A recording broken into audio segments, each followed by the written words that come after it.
This is the Transformers from the movie Transformers Rise of the Beasts. We have the Beast Alliance, Beast Battle Masters, Optimus Primal. Let's get this guy out of packaging. And here is the Battlemaster Optimus Primal out of the box. And man, he looks amazing. He's tiny, but he packs a punch. Literally. I mean, this guy is just super cool. It's a great sculpt. Here he is in his upright position. Just to give you a bit of a size comparison, here he is with another Battlemaster from the Siege line. You've got Smashdown. So he's about right there, about the same scale. His official beast mode should be like this, as the instructions say, on all fours. And yeah, he looks great. I mean, except for the fact that you can see some of the weapons coming out of his arms right there. I thought the beast mode was actually pretty terrific. Now here he is with Rhinox. Oh wow, yeah, I think he scales pretty okay. Can he ride Rhinox? Yeah, I think he can. Look at that. Very cool. And then here he is with Skullcruncher. It's a shame I no longer have Cheetor. I had to get rid of that Battlemaster. I wasn't really feeling that Battlemaster. Didn't like the weapon mode, so I went ahead and got rid of it. So yeah, he looks terrific, actually. If not, I think he's my favorite right now out of these three. Okay, so in terms of articulation, he's got a ball-jointed shoulder.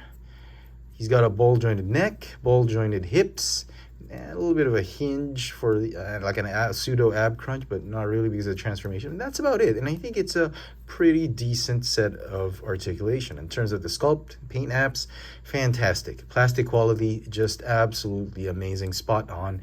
Nothing cheap about this figure. I mean, he doesn't feel as light as he looks. There's a little bit of weight to it. So yeah, very, very pleased with this one. Now to transform him into his gun mode, what you do, you want to flip down the midsection right there, flip up the abs. You can go ahead and rotate that head so it's out of the way, and that's the handle of the gun. Now, this is the tricky bit. You're going to put the legs up like that just to get it set up. But the arms are actually the most difficult part of the transformation. You go ahead and fold out the halves of the barrel, and there's a very, very slim clearance just underneath his shoulders right here where you slide down the shoulders.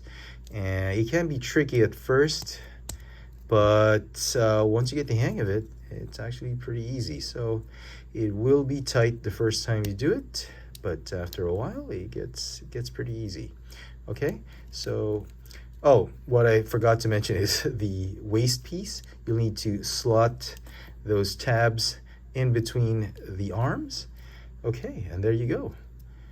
That's the gun mode. To transform him back, go ahead and split up the arms, fold it back, rotate, and he's back in his gorilla mode.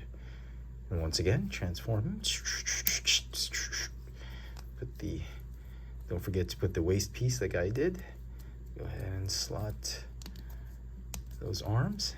See, this is like the 8th time I'm doing this, and it's still kind of tricky. Just getting those shoulders to slide in between that chest and that back piece. So yeah, if at all, if I'm going to complain about this figure, that's probably it. Just the transformation. That's going to bring down the score to less than perfect for me. But it's going to be a very solid rating for me. So yeah, there you go. And obviously the best figure to have this guy on is himself. You must have the Rise of the Beast Voyager class Optimus Prime holding him. Man, he looks great holding himself. Maximize! We should have maximized in the middle of the film, and none of this would have happened. The final battle couldn't have happened. We'd have defeated the Terracons right at the middle of the film had we maximized. But somehow the producers ought to save. We said we ought to save our maximization at the end. Just put the big guy right there. Just get him back into his robot. And I want to talk about something that I know you guys probably have noticed. He does have some peg holes on his fists, and these are, I thought they were 3mm pegs, but they're not. They they don't fit into the siege ports. The siege ports are 3mm, so obviously they're going to be 2mm, and they can barely hold anything. So it's a shame that they had those peg holes for nothing. You can have a few weapons here and there from the Generations and War for Cybertron trilogy and all that, but unfortunately 3mm pegs won't fit. That's a shame. And for comparison in weapon mode, here we have two other Battle Masters from the Rise of the Beast line. Here is Skull Cruncher and the testicle gun, Rhinox. So he's actually pretty cool looking. Something straight out of the science fiction movie like Terminator or Aliens, or I don't know. He looks pretty decent. He looks the most Cybertronian, if you ask me. All the beast parts are really hidden well. So I do like that. Now, it is a shame that you can't really put a blast effect onto the barrel of the gun, unlike Skull Cruncher, which is a shame. I mean, they could have remeasured this one. I mean, I get it. It's two halves that come together, but they could have still narrowed that, so you could have put a little bit of a blast effect there. You know, a little bit of a shame. And so some final thoughts on this Beast Battle Master Optimus Primal. I think it's a pretty decent small weapon figure. I thought the Beast mode was actually pretty good. The weapon mode looks pretty awesome.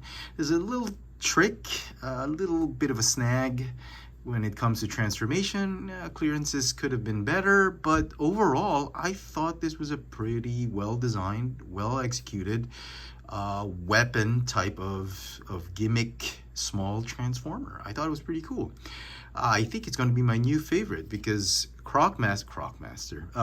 Skull Cruncher has always been my favorite. I think he's going to be my new favorite, followed by Skull Cruncher, and finally followed by Rhinox. But you know, Rhinox is still a pretty good Battle Master. I just think that these two are just slightly better than the Rhinox Battle Master. But you know what? I mean, if you can get these figures, I mean, they're very small and they cost what $12 to $15. I mean, it's crazy. If you can get them for about $11, $10, I think they're well worth it. They fit well with legacy figures, with any figure that has a 5mm port. And they look great. I thought the concept was pretty amazing. It's it's sort of like a new take on how Target Masters should be. So I actually enjoyed these figures. This figure is going to get a 9 out of 10. Let me know in the comment section what you guys think of this Transformers Rise of the Beast Battle Master Optimus Primal. Hit that notification bell so you never miss out on any of my latest video reviews. And if it's your first time here, please subscribe. Thanks for watching.